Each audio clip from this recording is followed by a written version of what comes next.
Hi guys, Blake here with Lilley's Landing Resort and Marina on beautiful Upper Lake Taneycomo.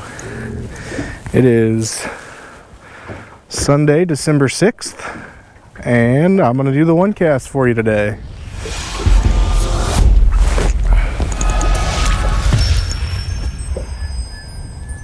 So, I boated up here. I'm just a little bit below the golf course, headed down towards the Narrows.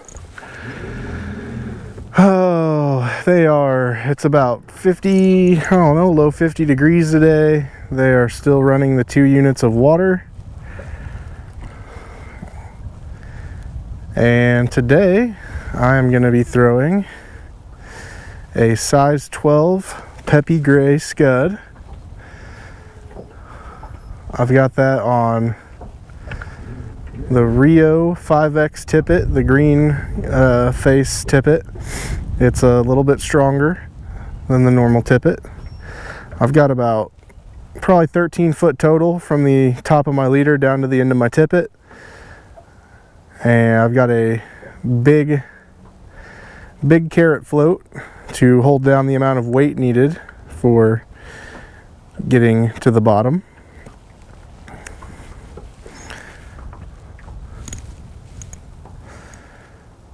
And I've got a size AB and a number 1 split shot on about 14 inches above the scud there.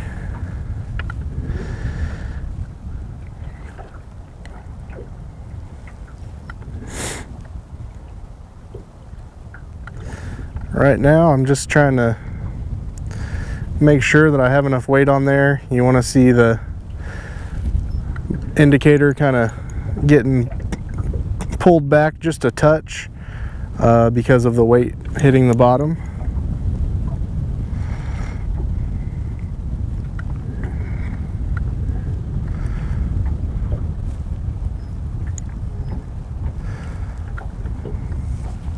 And let's see, so fishing reports for today. I just talked to Mike Kidd and Mark Konechnik. They've been out fishing today. I'm gonna go ahead and throw this for my first cast here.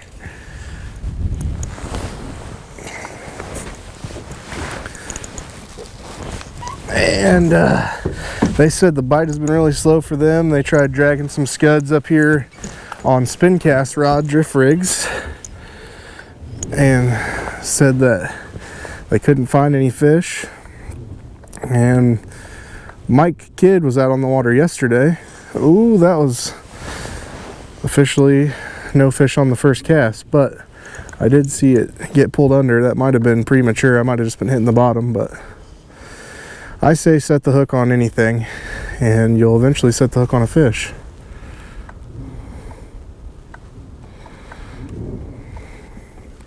But anyway, Mike said that his pink power worm was working for him yesterday down in the lower end of the lake. And he said that today he couldn't even get him to bite the pink power worm.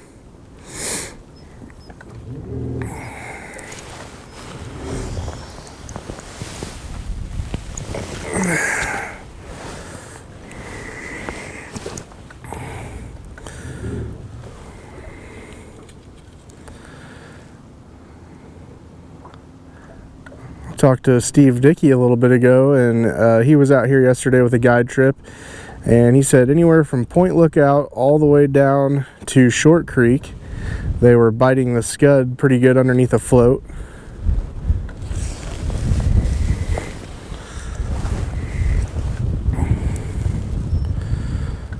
And I might have been a little overzealous here with the amount of weight. I'm not getting a tick. It's actually the weights are hitting the bottom and then it's pulling my indicator under. And you want to get the right amount of weight to where the indicator is just kind of barely getting nudged, not getting drug all the way underneath the water. But Steve said that they used bigger scuds in the morning, anywhere from size 8 to size 12.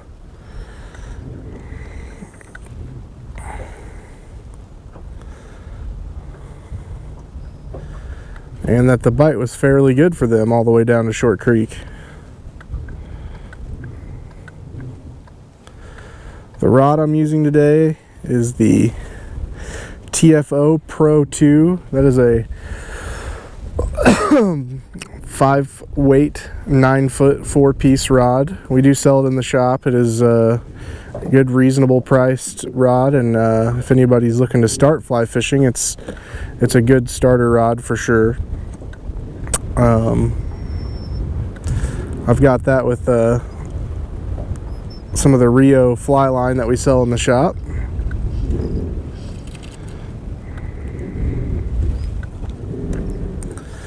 And then I'm using the Rio green tippet 5X for my tippet. And the reel I have on here is a rudder 5 weight. This one's all silver, just machined aluminum. And they are a great reel. You really don't need a big fancy reel to come out here and fly fish. And these ones they work great, and they're a very reasonable price. And that's what I have on most of my fly rods now.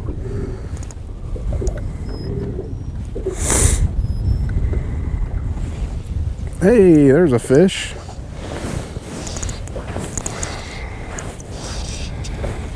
And I'm one of those big advocates of fishing dual flies, tandem flies, but today I rigged all my fly rods up with just one single fly.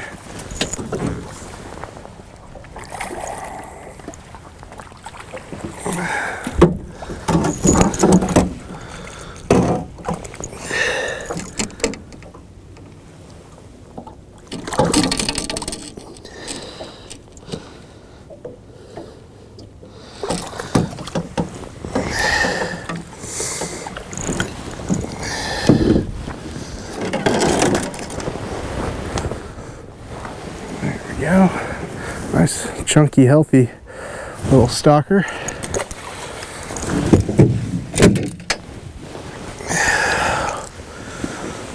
Oh my.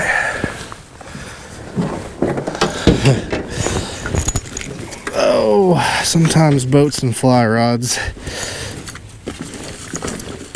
can be quite a pain. Okay. Get the boat turned back around here.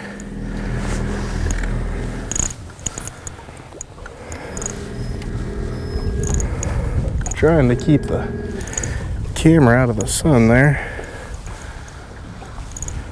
And I know that the cast that I'm using is not the prettiest, most traditional cast, but when you're out here and you're fishing these 2, 3, 4 units of water and you have to use a ton of tippet and leader material, sometimes it's just much easier to cast it to one side of the water, let it hit the water, and then flip it back over. It's called water loading, and I think it's just a tiny bit more effective whenever you have to deal with a lot of line.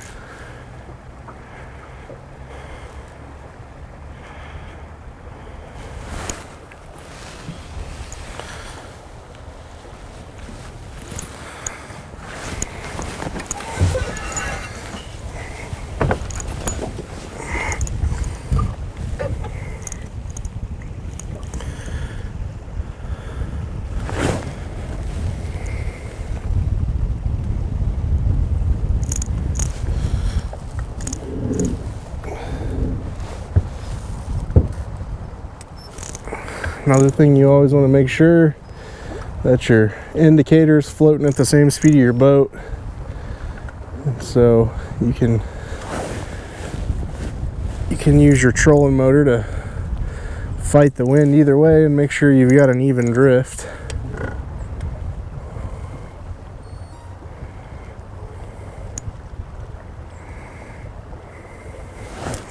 I feel like I had some moss on the end of my...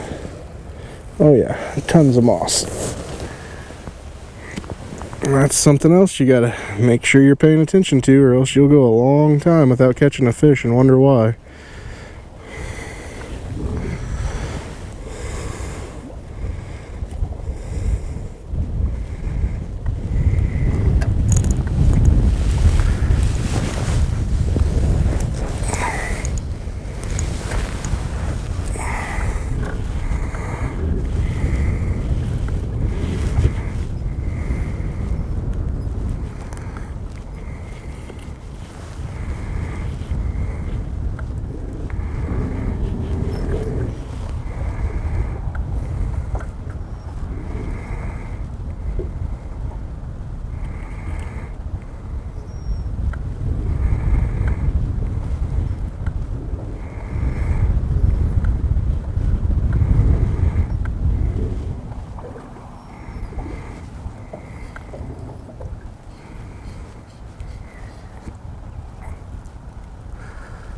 I got a buddy that's been out night fishing the last couple nights up at the dam, and he reports that the night bite has been very slow still. I'm still hopeful that as the water clears up, the night bite will go back to being a little bit better, but for now, while we have this stained water, I believe that that night bite is going to continue to be a little slow.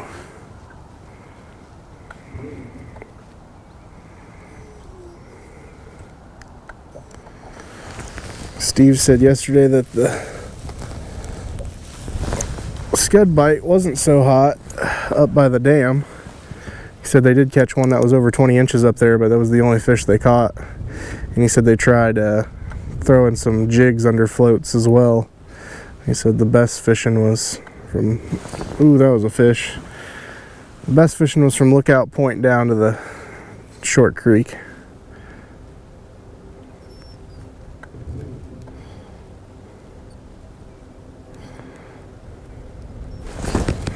There's one.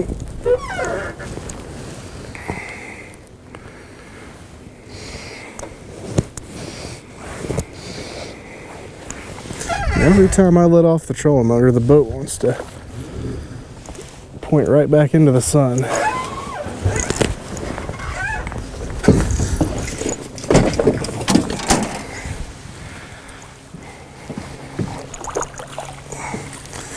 I'll tell you, using just the single fly is a lot easier getting these things out of the net. Of course, this one's gonna make a liar out of me and get all twisted up in the net anyway.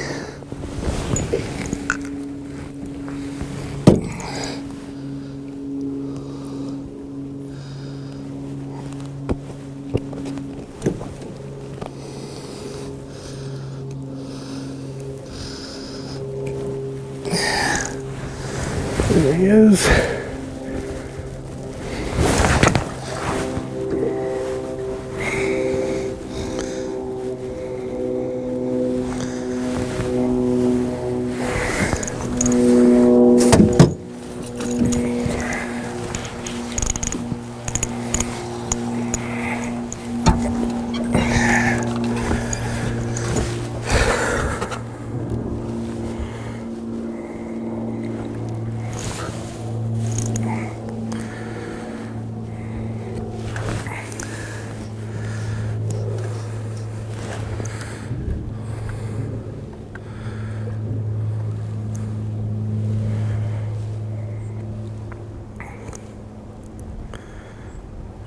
Oh, there's another one.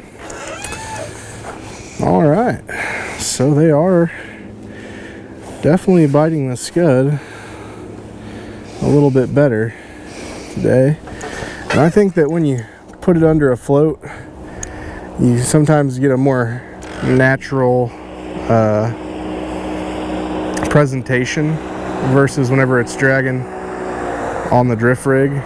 Now, if you get your drift rig adjusted with the right amount of weight and the proper length of leader, you can get a pretty active, realistic presentation. It's just a little bit harder to get that realistic presentation than it is with the indicator. This one might have a little bit bigger shoulders on him.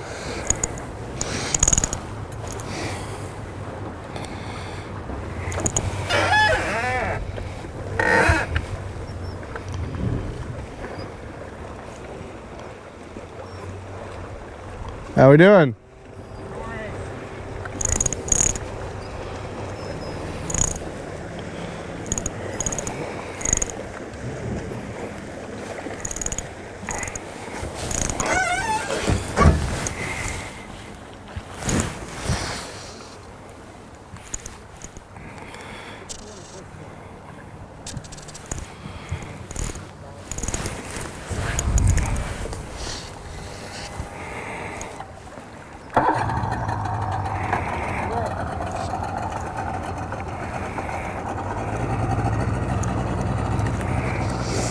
This one definitely is a little bigger. Or he's just a really, really good fighter. Oh my gosh.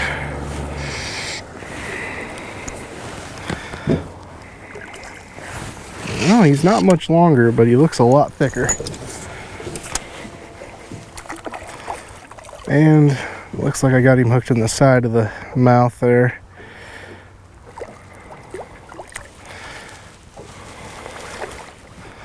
Nope, side of the head.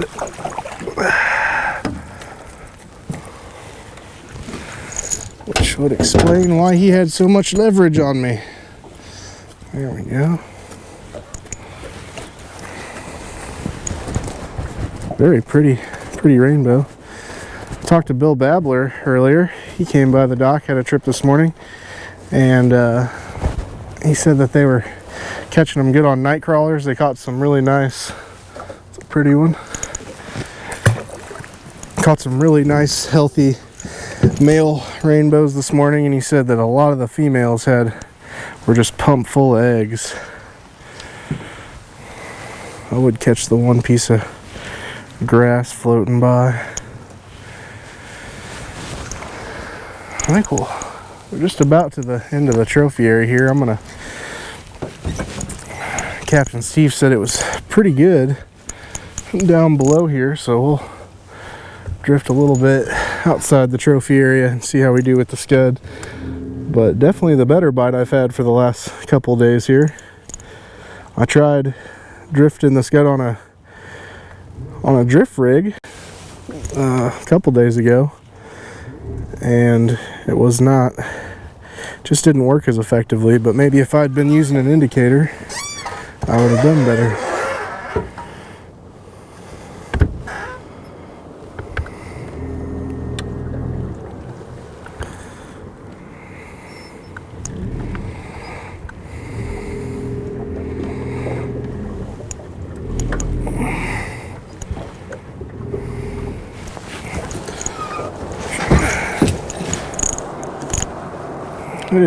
Can be a trick to keep this camera out of the sun here.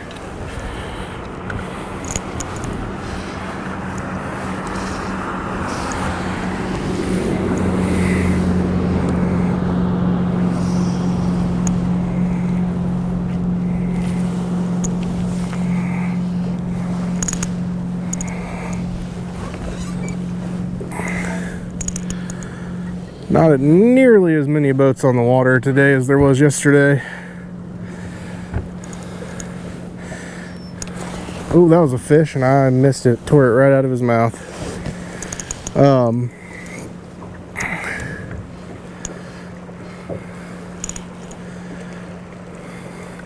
Yesterday, Levi and I came out and went fishing after we got off work.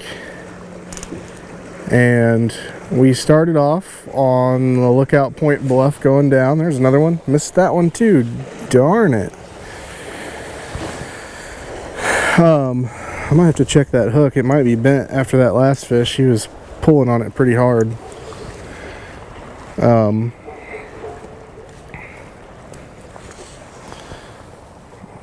We started off, I'm going to take this number 1 split shot off now that we're kind of down into this wider water. The water's not moving quite as fast as it was, so just decrease the amount of weight we're using here a tiny bit if I can get the split shot to cooperate.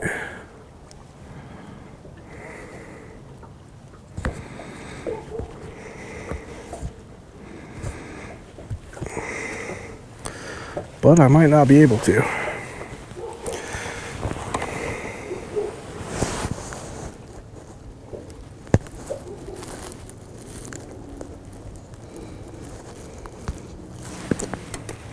There we go. Anyway, so Levi and I drifted down the bluff from Lookout Point down to the Narrows. We threw the big Signature Series 110+1 jerk baits. We caught one fish doing that, and then we went all the way up to the cable and we drifted jerk baits across the bottom. down. We didn't catch anything from the cable to trophy run, and then from trophy run, there's one, and then from trophy run down to the Narrows,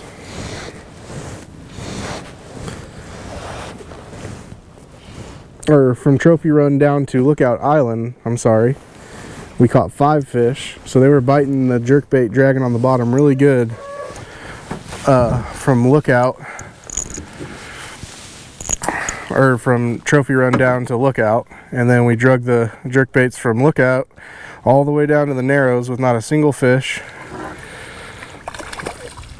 And then we finished fishing on the bluff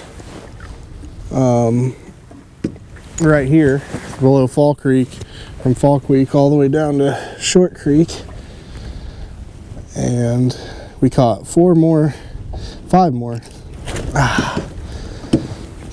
rainbows on the bluff. Nothing, no browns, and nothing really that big, but the jerkbait bite was definitely a little bit better.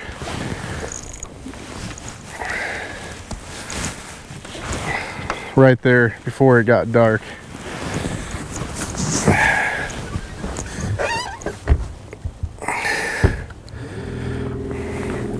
And I took the number 1 split shot off now that I drifted down below the trophy area where the water's moving a little slower, and I'm just using the size AB split shot by itself now, which is 0.6 grams, so just a little heavier than half a gram.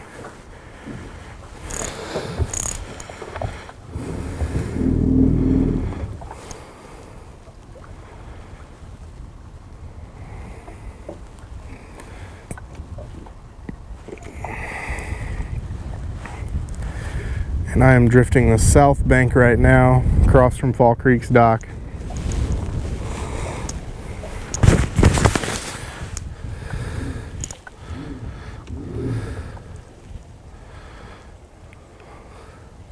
I've caught some very nice trout drifting scuds under indicators right in front of these docks.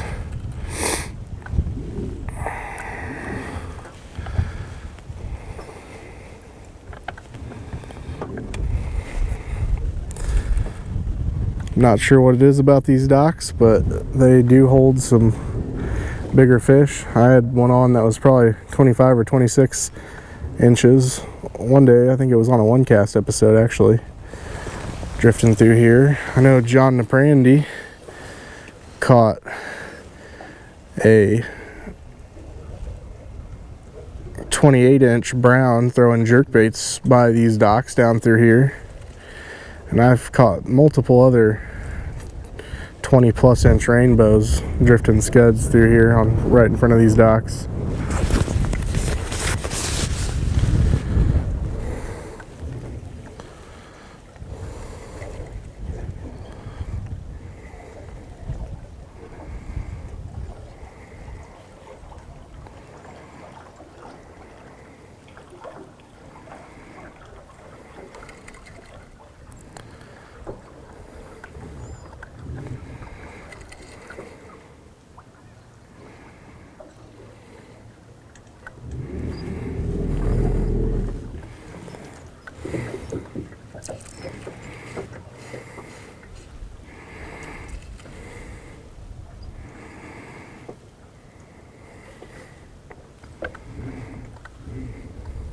I've got another fly rod in the boat rigged up the same way. The only difference is on that one, I actually left more leader material. Kind of like for a situation like right now, I think the water's deep enough that this one I've got it set at its max depth, and I don't quite see the indicator getting ticked across the bottom there, or the weight ticking the bottom. And so probably should switch over to that rod and increase the depth by a foot or more, and try to make sure that I'm dragging the bottom like I should be, which I guess I'll do.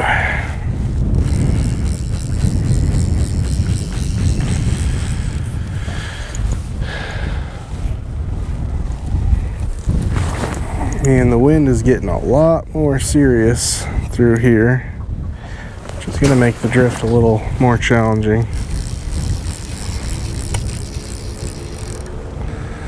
But I've got the same scud on the other rod here. It's a size 12 Peppy Gray 200R hook scud. Same size AB split shot, about 14 inches above. I didn't show you whenever I started off here because I already had it in the water. There's the scud. Split shot, about 14 inches above.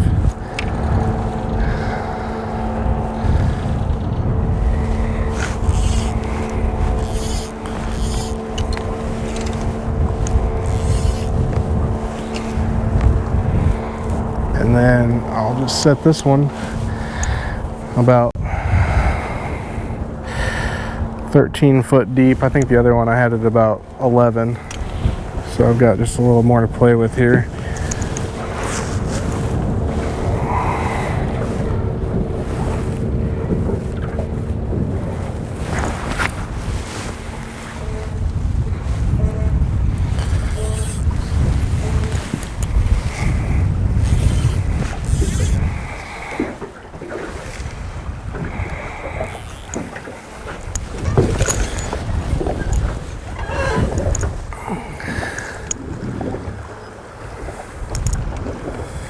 And we'll see if that makes a difference.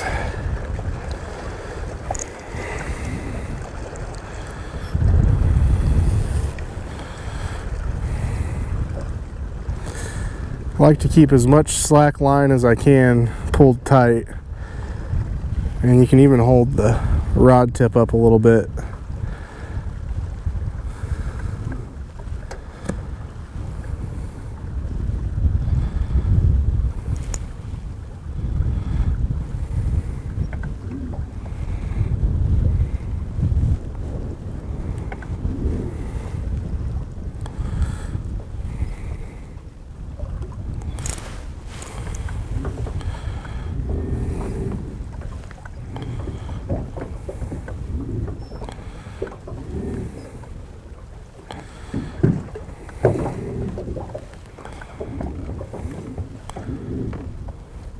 Coming up on Scooter's dock, previously known as Dino's dock.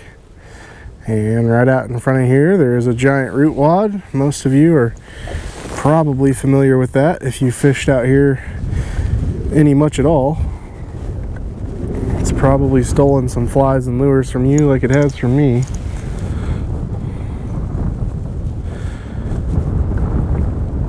So I like to pull my line in and I drift past the front corner of the dock and then put it back out there.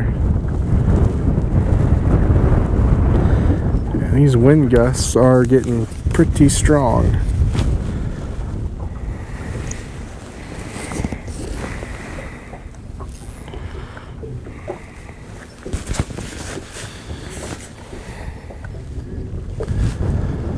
So Steve was talking about using the size 8 scud early in the morning before the high sun came out.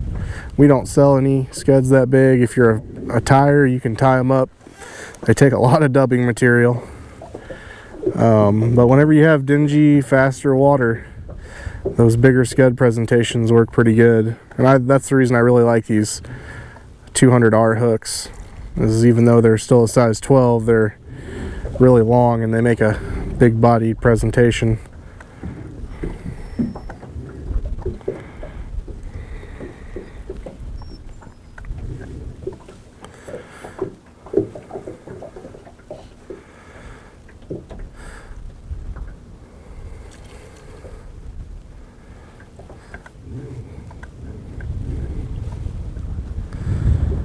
Well, this wind is really hindering my fishing here, so I think I'm gonna call it a day. So we thank you guys for watching. Like and share us on Facebook. Subscribe to the YouTube channel, and we'll do it for you again tomorrow. Thanks, guys.